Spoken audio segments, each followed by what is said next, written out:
So you want your team walking in with, like, prepped, like, we've done this 14 times already. Let's go do it a 15th time, and we've worked out the kinks, right? That's not the way PS works for everybody. Welcome to the BigTime Podcast, where we have honest conversations with industry professionals who have advice that's right for you. Welcome to the first episode of the BigTime Podcast. I'm your host, Alexander. Today on our first episode, I'm joined by Brian Saunders, CEO and founder of BigTime Software. Welcome, Brian. Thanks. I appreciate you having me. I'm excited about it. Now, this is just our first episode. There's 9 more that you get to look forward to in this first season of the BigTime Podcast. You'll be hearing from leaders from firms in professional service firms across North America, with teams of just 10 people to hundreds. And the goal of this podcast is to spark honest conversations around growth. Now, Brian, I want to start off asking you, though, why did you decide to start this podcast? What was your purpose behind it? Yeah, it's a good question.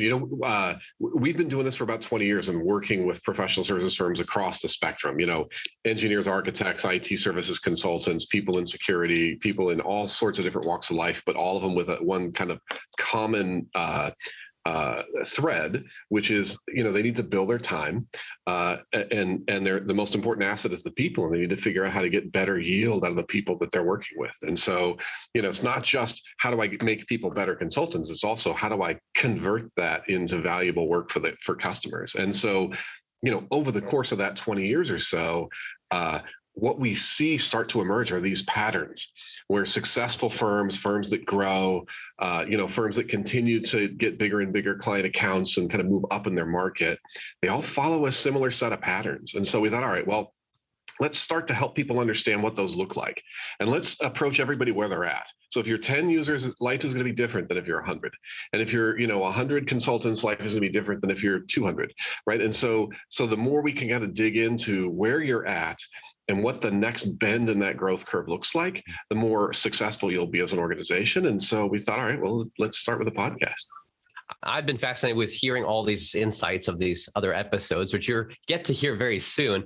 Awesome. And it's interesting to see the similarities, but also kind of some of the differences based off that size as you described. Now, you've had an intimate experience yourself before BigTime. Can you help me understand, what led up to forming BigTime and the purpose of it?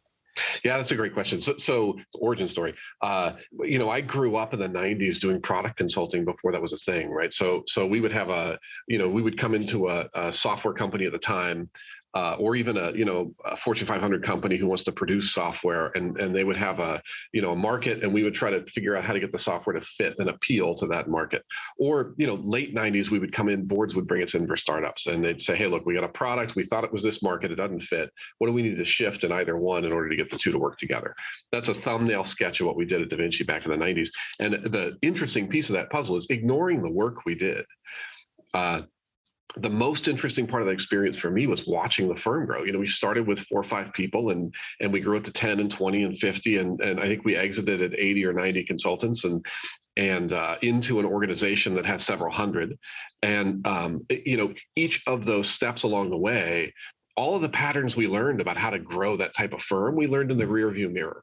We just learned, my partner used to say, we learned everything through brute experience, which sounds funny, but in reality, it's just really painful. And so one of the motivators behind starting BigTime was really twofold. The first one was that, as a product consultant, I got tired of having people, follow steps 1 and 2 and skip 3 and 4 and expect that 5 would magically appear, right? So to some extent, I wanted to eat my own dog food, create a product, address a market, that whole business. But beyond that, I thought, all right, well, there's really nothing out there in early 2000s for people in the mid-market, kind of growing professional services firms. 10, 20, 50, 150 users, like that doesn't really exist or didn't exist as a product at the time. And so I really wanted to take some of these lessons learned and instill it into a product that would help other people avoid the mistakes that we made. And so that was kind of the motivation. As we got into it, suddenly, the ability to get professional services firms into the cloud became paramount. That the PS firms change a lot more quickly as it relates to remote work.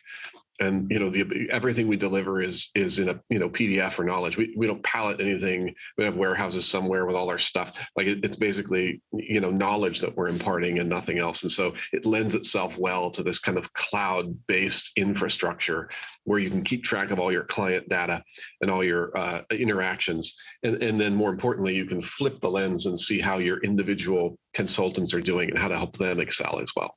Look forward to listening to Enrico Schaefer from Traverse Legal. He actually shared how he really looks at using technology to propel him further. A lot of good conversations coming up. So that's just a taste of it. Yeah, There's kind of a couple main categories that we try to cover, though, in each of the episodes. And this one, though, our kickoff, Brian, I'm going to ask you a few thoughts of your lessons learned. There's kind of a couple main themes, though. Staff hiring. So how do you find people? How do you train them? How do you bring on the right team? Right. Project. How do you manage it well and manage the team that are managing the projects? Right. And then service. How do you make sure you're providing a good service that people want to keep coming back to? Handling maybe the difficult clients that are require a lot or desire a lot and expect their expectations maybe out unbalanced. And then brand. How do you build a brand that lasts? So those are the main categories. And what's interesting is you kind of have to think about those at every stage of growth, right? Like, most, as I'm throwing kind of these all over the place, but really we try to think about, and BigTime is structured this way internally, not because it changes markedly the metrics that we look at, but our team has to approach the companies that we address, our sales team, our marketing team, our support and success team. We have to approach the companies we service where they're at. So if you're a 10-person organization, just struggling to deliver client work, we got to focus on that kind of project management piece of the triangle, right? Like, let's make sure that everything is repeatable. Let's make sure we don't walk into every new project with a new customer and it's like, happy birthday, that Frosty the Snowman moment where he wakes up and doesn't realize, well, have I done this before? Right? So you want your team walking in with, like, prepped, like, we've done this 14 times already. Let's go do it a 15th time and we've worked out the kinks, right? That's not the way PS works for everybody. If you go back to your memory of when you were running your firm, or an old man, but it might take us a minute. No, and you think back to one of the things that as you grow is being able to have indicators when a project isn't going right. Any lessons learned of maybe sometimes when it didn't work well, and you got a realization of, okay, we need to do this differently. Sure. Well, a lot of it. So now we're down to, okay, look, there's two sides to the coin, right? A firm is a collection of staff.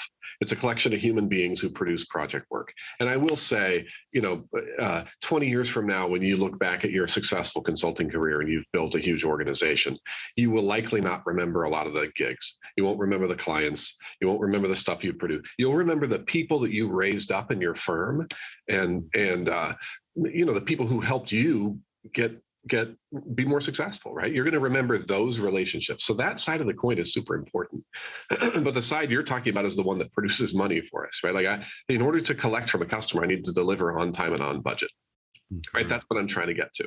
And so, if you go back to traditional project management, that triangle that everybody talks about, right? I have budget, features, and schedule, right? And it needs to kind of form this perfect balanced triangle. And as soon as you drag schedule over here, all right, well, either budget or scope has to give. And that's a conversation with the client, right? That's not you deciding arbitrarily. Now, minor changes, we decide those things arbitrarily all the time, right? We just kind of take a minor shortcut in order to hit a number, right? Or maybe we work a little harder, right? Like, okay, so what we're actually doing is increasing the budget by forcing our people to work on Saturday in order to deliver on time, right? So we're owning that piece of the budget. The key to doing that successfully as a project manager, you can often rely on that type of heroic, but you can't do it all the time. Brian, you pack so much insight in a short amount of time. Folks may want to go back and re-listen to all the different pieces. Sorry, there. I just talk fast. You just pack it in. But one key piece that kind of hit home based off of the other conversations that we've already been having within the other 9 episodes is this: you slowly take a step back and you realize you need to start paying attention to the pipeline and seeing the metrics. And the metrics, there's similarities, but some are a little different depending on your firm. And I've been fascinated as I've been hearing, and you'll also hear, it's another plug for the upcoming episodes, of how people look. Okay, some look at this particular metric and others look at this, and it's based on your firm. But that's what allows you to know, how is it growing, is it not? And then you can jump back into the weeds if you need to. Yeah. And, that's the conversation. I spend a fair amount of time talking with people who are leading businesses in my client base. And I don't talk with them like, how are you doing? I talk with them because we are trying to figure out why we're struggling with X, whatever X happens to be. All of our projects are, over budget, or we can't seem to get like a consistent rhythm to this, or we're really struggling with figuring out the tail on projects. And then we end up pushing off new projects because we can't quite get people out of the old ones. Like, how do I know when to quit a client project? How does that work? And so the questions that I have with them are driven by those metrics. Like, okay, so tell me about utilization. Where are you at? And what does bench time look like? What do you have them doing? And okay, so tell me about the training. How long does it take you to get somebody new up and running? And what about intro to a new project? What's the timeline on that? Right. So we start to talk through these metrics that exist in their customer or in their firm, and that helps provide the insights that I need to say, okay, here's what I think the pattern is for whatever the problem. Now I might be wrong, and frequently am.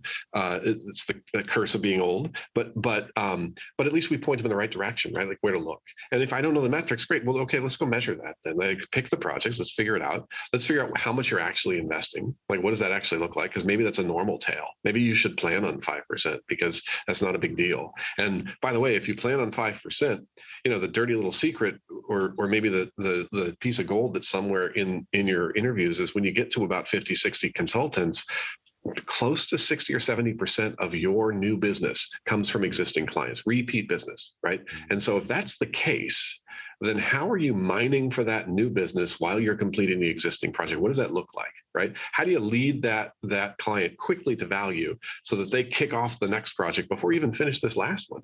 Now the client's motivated to close out that last project because I got to get to the new piece of value, right? And so if I can marry those two effectively, and it's always a struggle, but if I can marry those effectively, I just solve my problem with more revenue, which is, it's kind of a win-win. And so that type of conversation only comes from being far distance enough from the day to day that you can afford to dig into the metrics like a solid CFO would do. It's these strategies, the tactics that allow you to realize, oh, wow, there's an opportunity over here, but it comes through conversations. The conversations seem to be the unlocking in many ways. And that's what we're hoping with the BigTime podcast. Through these conversations, it can maybe unlock some new ideas, new perspectives. Again, there's 4 categories that we're covering: of staff, projects, service, and brand. Those are the 4 different types of areas of questions we dig into each one. Now, everyone that we've interviewed, you'll hear in the next 9 episodes, they're in different roles. Some are founders, others are leaders of different departments. Perfect. So not all of them actually answer all 4 of them. But and that's it's important to realize that big picture thinking, that how do I help the firm grow? That is not only the owner thinking that way. You got to get the whole organization thinking that way, whether you're managing consulting or you're director level or you're the CEO of the organization. So I love that you're talking to different members within the leadership team of those organizations just to get a feel for how they're affecting that and how they're thinking about it. Brian, is there kind of a closing thought here? Is there a word of wisdom, or maybe a quote that you kind of take with you and allows you to lead and motivate, and that you could share something that comes to your mind that helps you in your direction and would help other professionals? I don't know that I think about things that way. In other words, I don't look at inspirational quote necessarily for business, and that again, it's just because I'm old and jaded. I probably should have it, but I do think that there's a tendency to believe that as you move up in management, you get distant from the detail, and your job is like a spreadsheet and a number, right? And I think knowing when to deploy that tool versus knowing when to roll up your sleeves, there's a difference between, think about it. You're in the huddle in some football game, and you just got jackhammered, and now you're back to call the next play, and everybody comes back to the huddle, and somebody says, we should really work on our blocking, because I feel like if we could up block better, then a lot of these guys come over the top, and maybe we should. shut up. Like, we're in the battle. Like, our gig is not to talk process right now. Our gig is to try to figure out how to get the next yard, right? Talk process, when we do the review after the game. And so, I think there's a certain nuance there for truly great leaders in this business, and probably in any business, to know, when are you in the battle? And when are you taking a step back and looking at how you fight, how you win, and getting better, in practice? And it's funny because business is different than sports, right? Like, sports, you have more practice than games, and in business, you have more games than practices, right? But you need those moments where you can get together as an organization and say, okay, let's take a pause. I know we did a lot of great client work this quarter, but let's go back and look at the numbers that overarch that client work.